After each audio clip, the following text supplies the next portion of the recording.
Well, welcome back to another edition of Sports to the Wire. For those of you who are actually new to the channel, I am your host, Rashid White, and my boy Barry Burrell, co-host. He's back, man. You hear my energy's picking up, man, because he's back. Woo! What's up, guys? Life in itself, man, taking me different directions, but here I am. Yeah, we're going to be getting into the load management theory, the 90s basketball versus today's basketball, and I believe. We didn't kind of rehearse this, so we want to kind of do this off the rip in a sense, though. Hopefully, it's an entertaining show. But, players back then didn't need to load manage as much as players today, and what's the reasons for that in a sense. I have my theories on it, and Barrick has his theories on it. So this should be able to attract a lot of the old heads out there versus the young guys, younger players today. Hopefully. Let's get into it, Barrick, man. Yes, sir. Yes, sir. So, right now is something that just to all the folks that hopefully will be able to view this particular channel and view this show, listen, the bottom line is we've always have conversation about the way things are being handled with players today. And let's face it, today's player is trying to make sure they keep themselves physically prepared for the postseason run, if and all they make the postseason.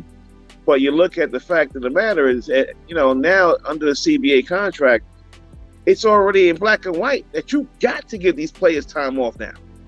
And I'll break that down in just 1 minute. But when we talk about yesteryear, let's go as far back as the 90s. Players back then didn't have a CBA agreement where they were going to get guaranteed days off. But their will and desire was to play. Who knows if they were injured every night? Who knows if they had a bad ankle, a broken finger, a sore ankle, a sore knee, a sore back? We don't know, but these guys are out there playing. And I got a list of players who put a long durability on the court. Now, in regards to the contract, under page 28 of CBA agreement, section K, under days off. And I want to read this, straight up, Rashid. This is exactly in the contract word for word. It says, under days off, section K, teams must provide players with 18 days off. This is written in black and white. Okay? Or the applicable protected number, days off during each regular season. Days off in their definition is defined to mean a day when a player is neither required nor permitted to engage in any team-directed activity, which also means promotional appearances. It also means that on the road, players are permitted to voluntarily participate in individual basketball-related activities at team facilities or elsewhere during their days off. This is what's written in the contract. This is what load management now has become. 18 days off, you have to provide a player. So it's unfair in one instance to tell a player, well, damn, come on, man, them guys back in the 90s, they played every day. Well, they negotiated this now. Now you have to give them their requisite days off. So this is where we are now. What say you to that, brother? Well, I just think that the players today are just way more athletic, man. I mean, I don't know what they're feeding these kids. I was telling you, Berg, I was with this AAU team. It was one of the junior AAU teams. The kid was in 8th grade, 6'4", and just on a torn meniscus, just catching alley-oops, man. Running up and down the floor, back and forth like a gazelle. So I just, and without the hand checking, it just puts so much more stress on your lower extremities and stuff. Mm-hmm. You gotta play defense. I mean, quite the contrary, you have to guard in the NBA. So if you can't guard, and you look at the Boston Celtics, today's Boston Celtics, I mean, all was it 1 through 7 before they made the trades for Malcolm Brogdon, can actually guard. They can play defense. They can slide their feet. And I mean, I believe in today's NBA, without the hand, you can't hand check. It's actually extremely hard to defend these guys and stay in front of these guys like Ja Morant, Giannis Antetokounmpo. I mean, a lot of these guys here, man. Yeah, I mean, you're basically now at a point where you have to rely on your physical abilities to now defend. Use your intellect to now defend. Read off of screens, high and low screens to defend. So you don't have the reliance of just simply leaning on your man, pushing him off his spot, which we can define as hand checking. You don't have that ability these days. Now, I tell you something, I also had compiled a list of the players back in the 90s, man, who basically risked their time, they risked their bodies all the time. You got guys like Gary Payton, who played 9 consecutive years at 82 games. Michael at 9. Karl Malone at 10. John Stockton played 16 straight seasons, 82 games. Well, the game wasn't as fast. You know, it was I understand that, but we're talking about guys right now. Well, I understand that, but we're talking about the 90s. Okay? Yeah. We're talking about those guys who have been quoted as saying that many times they stepped on the floor, they were feeling sore or painful in some area or not. But these guys got on the floor and played. Now, yes, you're right. Players today are a lot quicker. They got more length. They have more ability to get to the basket. The step back shot is there. The step back shot is there. Yeah, I mean, it's different, varieties of different moves that now players are allowed to utilize in order to give themselves space to score. But these guys, like the Otis Thorpes, Andre Miller, Mark Jackson. I got a player that you probably don't even recognize. Randy Smith, man, he used to play for the Buffalo Braves, who then became the San Diego Clippers, then the LA Clippers. He played 10 consecutive seasons, averaging 32 minutes. But that's back in the day. Don't forget about AC Green. He played 14 straight 82-game seasons. These players are proud of that. No, I think a lot of it depends on the type of team that you actually have. If it's a bad team, then you're going to have to carry the load more on the offensive side, on the defensive side.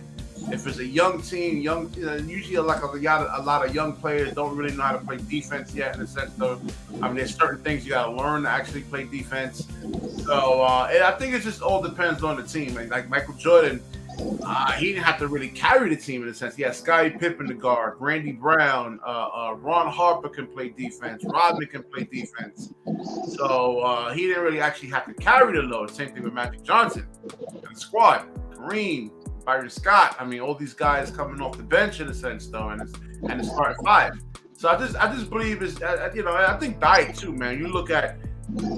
I listen to like a lot of these players and what they eat, Popeyes, and I'm like, come on, guys. I know they can burn it off fast, but yeah, well, I mean, yeah, that's the thing. But I look at these players between now or then and now, and it's a complete different game of basketball. The way it's being managed on the outside, the way it's being operated on the inside. Let's both agree on one thing.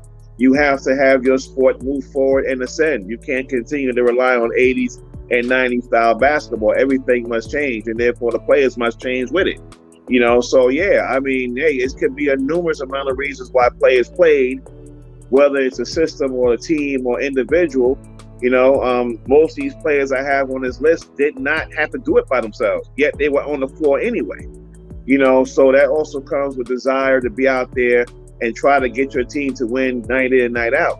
But looking at things the way they are now, we got great players playing now. We got the NBA's in great hands, with the Ja Morants, with the Trey Youngs and hopefully RJ Barretts and all these guys out there that can move the NBA to another level. So this load management thing that's in black and white will remain. It will remain for God knows how long, until otherwise deemed necessary.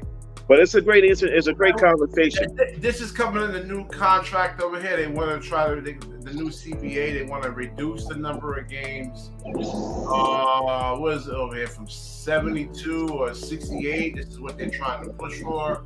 But right. That means that they actually going to have to give up some of that money in a sense, though. So it's a catch-22 situation right there. Yeah, it is. But I think they want to go through with that. Namely because your product is on the court and you want your product there on a regular basis, which increases ratings, which brings the NBA more money. So there is a catch-22, but it does run round robin. So I can see that possibly happening, but does the average fan want to see that? The average fan wants to see more games. For example, the NFL right now somehow moved from 16 to 17 games. Guess what? They won 18 regular season games now. You know, they want to see more and more. Yeah, I mean, that's the whole thing. It's a perimeter-based game now, and so listen, I play a lot of basketball, man.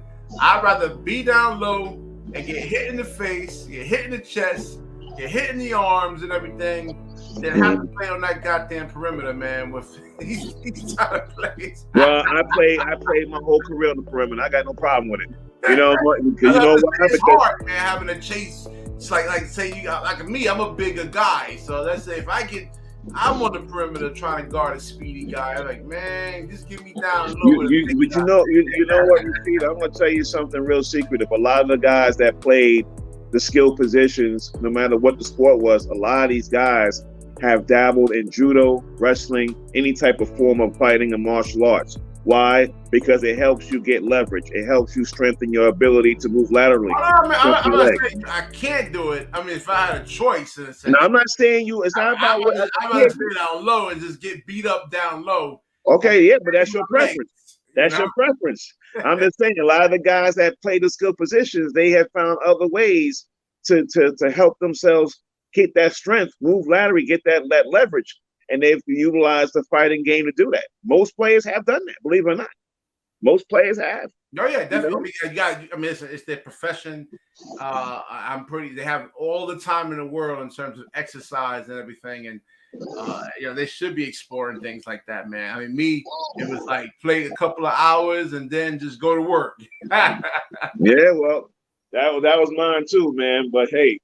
Guys tell you, hey, get in that water, get some laps in there. You know, do some leg work underwater. All the craziness that I had to endure, but it paid off because I knew, as you mentioned, to your point, being out there on the island by yourself, defending some dude that's quick and got great handle, but you staying with him. He's like, damn, I thought I'd have burned you. Well, nah, it's man. Hard, that's what I'm saying. It's hard on your body, man. It's hard on your. It's hard on your body, but if it's not for your work ethic, man, you don't have a shot at all, all. You know, so. But this is a great conversation. So we'll wrap this video up. If you like the video, please like, comment, subscribe, certainly share this video. When you share, the universe certainly shares back with you. Peace out. Peace out, guys.